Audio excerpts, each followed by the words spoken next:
ನೀವು ಶಾಲೆಗೆ ಹೋಗೋ ಮಕ್ಕಳನ್ನ ನೋಡ್ಬೇಕು, ಎಷ್ಟು ಚೆನ್ನಾಗಿರುತ್ತೆ LKG ಮಕ್ಕಳನ್ನ. ಮುಂದೆ ಅವನು ಚಕ್ರವರ್ತಿ ಹೋದಂಗೆ ಹೋಗ್ತಿರ್ತಾನೆ, ಹಿಂದೆ ಅಮ್ಮ ಊಟದ ಡಬ್ಬಿ, ಚೀಲ, ನೀರಿನ ಬಾಟಲ್ ಹಿಡ್ಕೊಂಡು ಹಿಂದೆ ಹೋಗ್ತಾ ಇರುತ್ತೆ. ಯಾಕೆ ಹೊರಲಿ, ಅವನೇನು ತೊಂದರೆ ಇಲ್ಲ, ಅದೇನು ಭಾಳ ಭಾರ ಇರೋಲ್ಲ. ಯಾಕೆ ಹೇಳ್ತಿದ್ದೀನಿ ಗೊತ್ತಾ? ಇದು ಭಾಳ ಮುಖ್ಯವಾದ ವಿಷಯ ಹೇಳ್ಬೇಕು ನಾನು ನಿಮಗೆ. ಅತಿ ಪ್ರೀತಿ ಮಾಡಿ ಎಲ್ಲವನ್ನೂ ಹಾಕ್ತೀನಿ. ಕೆಲವು ತಾಯಂದ್ರೆ ಎಷ್ಟು ಒಳ್ಳೆಯವರಿದ್ದಾರೆ ಅಂದರೆ ಮಕ್ಕಳು ಹೋಮ್ವರ್ಕ್ ಕೂಡ ಅವರೇ ಮಾಡ್ತಾರೆ ಎಡಗೈಯಿಂದ. ಪಾಪ ಮಗು ಬಯಸ್ಕೊಂಡ್ಬಿಡುತ್ತೆ, ನಿದ್ದೆ ಬಂದಿದ್ದು ನಾನೇ ಹೋಮ್ವರ್ಕ್ ಮಾಡ್ಬೇಡ, ಎಡಗೈ ಮಾಡಬೇಕು, ಮಕ್ಕಳು ಮಾಡಿದ್ದು ಗೊತ್ತಾಗಬೇಕಲ್ಲ. ನೀವು ಮಕ್ಕಳಿಗೆ ಉಪಕಾರ ಮಾಡ್ತಾ ಇಲ್ಲ, ಇದು ದೊಡ್ಡ ಅಪಕಾರ ಮಾಡ್ತಾ ಇದ್ದೀರಿ ಮಕ್ಕಳಿಗೆ.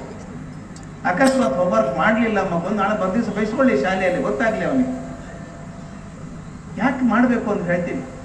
ಎಲ್ಲವೂ ಸುಲಭವಾಗಿ ಸಿಕ್ಕಿಬಿಟ್ರೆ ಮಕ್ಕಳಿಗೆ ಜೀವನ ಹಾಗೆ ಇದೆ ಅನ್ಕೋತಾರೆ. ಮುಂದೆ ಬಹುದೊಡ್ಡ ಸಂಶೋಧನೆ ಆಗಿದೆ ಇತ್ತೀಚೆಗೆ ಅದ್ರ ಬಗ್ಗೆ, ಭಾಳ ದೊಡ್ಡ ಮನಃಶಾಸ್ತ್ರದ ಕಂಡು ಹಿಡಿದಿದ್ದಾರೆ. ಈ ನಿಮ್ಮ ಮನೇಲಿ ನೋಡಿ, ಒಂದೊಂದು ಮಗು ಇದ್ರೆ ಆಟಿಕೆ ಸಾಮಾನು ಎಷ್ಟಿದೆ ನೋಡಿದ್ದಾರೆ ಮನೇಲಿ. ಒಂದು ನರ್ಸರಿ ಸ್ಕೂಲ್ ಆಗೋಷ್ಟು ಆಟಿಕೆ ಸಾಮಾನು ಇರುತ್ತೆ ಮನೇಲಿ. ಗಮನಿಸಿ, ಮಗು ಕೇಳಿಲ್ಲ ಅದನ್ನ, ಮಗು ಕೇಳೇ ಇಲ್ಲ, ನೀವೇ ತಂದು ತಂದು ಹಾಕಿದ್ದು. ಎಲ್ಲಿ ಹೋಗೋದು ಅಡುಗೆ ಸಾಮಾನು ತರೋದು, ಒಂದು ಬಟ್ಟೆ ತರೋದು. ಎಷ್ಟು ಬಟ್ಟೆ ತಂದಿದ್ದೀವಿ ನಾವು ಮಗುಗೆ ಅಂದರೆ ಅದು 3ನೇ ಸಲ ಹಾಕ್ಕೊಳ್ಳಲ್ಲ, ಅದು ಅಷ್ಟು ದೊಡ್ಡದಾಗಿರುತ್ತೆ ಅನ್ನೋದು. ಅಯ್ಯೋ ಪಾಪ 2 ಸಲನೂ ಹಾಕಲಿಲ್ಲ ಮಗುಗೆ, ದೊಡ್ಡದಾಗ್ಬಿಡುತ್ತೆ. ಯಾಕೆ ತಂದ್ರಿ? ನಾವು ಯಾಕೆ ಇಷ್ಟು ಅಡುಗೆ ಸಾಮಾನು ತಂದು ಹಾಕಿದ್ದೀವಿ? ಮಗು ಕೇಳಿಲ್ಲ.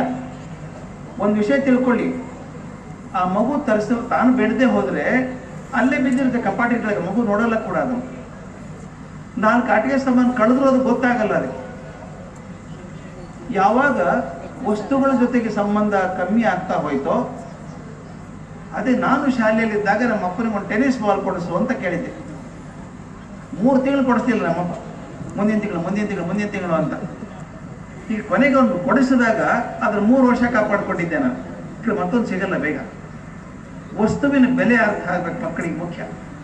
ಎಲ್ಲಿ ವಸ್ತುವಿನ ಬೆಲೆ ಅರ್ಥ ಆಗಲ್ವೋ, ಇವತ್ತು ಸಂಶೋಧನೆ ಮಾಡಿದ್ದಾರೆ, ಮಕ್ಕಳಿಗೆ ವಸ್ತುವಿನ ಬೆಲೆ ಕಮ್ಮಿ ಆದ ಹಾಗೆ ಇವನ ಜೀವನ ಸಂಬಂಧಗಳ ಬೆಲೆ ಕೂಡ ಕಮ್ಮಿ ಆಗ್ತಾ ಹೋಗುತ್ತೆ ಅಂತ.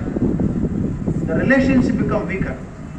ಯಾಕಂದ್ರೆ ಕೇಳಲಾರ್ದೆ ಸಿಕ್ಬಿಡುತ್ತಲ್ಲ ಮಕ್ಕಳು. ಏನು ಗೊತ್ತಾ, ದೊಡ್ಡವರಾದಾಗೆ ಅಯ್ಯೋ ಎಷ್ಟು ಚೆನ್ನಾಗಿತ್ತು ಗೊತ್ತಾ, ಕೇಳಿದ್ದೆಲ್ಲ ಸಿಗತ್ತೆ ಅಂತ. ಆದ್ರೆ ಒಂದು ಹಂತ ಬಂದಾಗ ಕೇಳಿದ್ದೆಲ್ಲ ಸಿಗಲ್ಲ ಅಂತ ಗೊತ್ತಾದಾಗ ಭಾರಿ ಆಘಾತ ಆಗತ್ತೆ ಮಕ್ಕಳಿಗೆ. ಕೇಳದೆ ಸಿಕ್ಬಿಟ್ಟಿದೆಯಲ್ಲ ಎಲ್ಲನೂ. ದಯವಿಟ್ಟು ಹಾಗೆ ಮಾಡಬೇಡಿ. ಅದು ಮಕ್ಕಳು